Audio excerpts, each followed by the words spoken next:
remate, tiró. ¡Golazo! ¡Gol!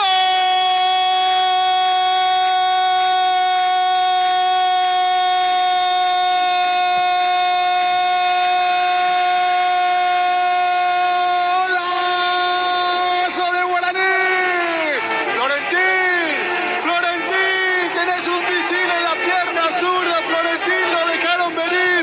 Linda pared en el medio con Morel para descomprimir la presión del 12 de octubre. Espacio libre, se acomoda, avanza unos metros, vuelve a acomodarse para la zurda. Le dieron tiempo de fijar la mirada al arco, de preparar esa bomba que tiene en la pierna zurda el 7 de Guaraní. No se está acostumbrando a tremendos golazos, un especialista de larga distancia, José Florentín. Adelanta al aborigen en este partido, en la primera de la fecha número 3 del campeonato Apertura. Florentín adelanta al aborigen. Florentín con un golazo pone Guaraní 1, 12 de octubre 0. Con fervor, Guaraní, oh club querido, de invencible.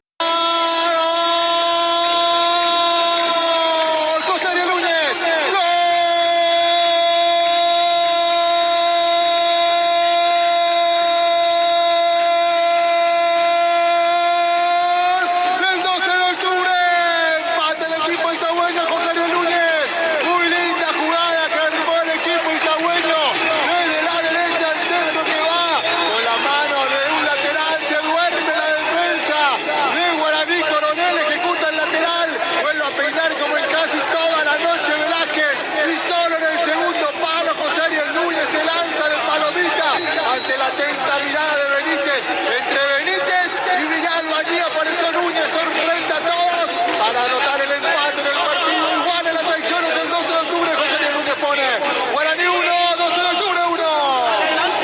En la cancha tú estarás.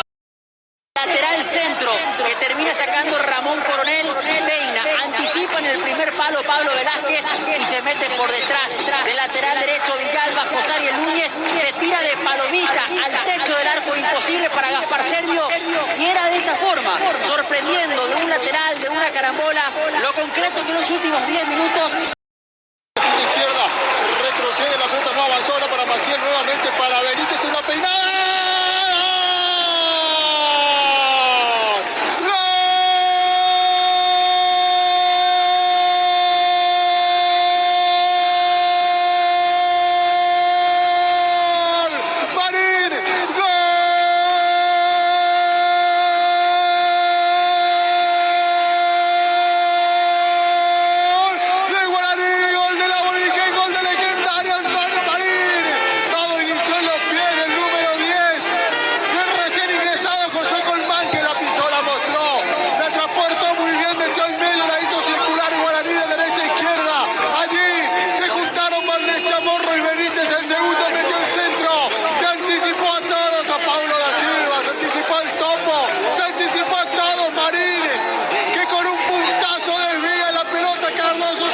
Acompaña con la mirada la pelota, así como en el primero. Besa al palo izquierdo del arquero del 12 de octubre y se mete lentamente. Con suspenso el gol de Antonio Marí. Se vuelve a adelantar el Guaraní. Se vuelve a adelantar el aborigen. Cuando lo estaba apurando el 12 de octubre. Cuando se salvó 2 de seguido. Guaraní se adelanta nuevamente.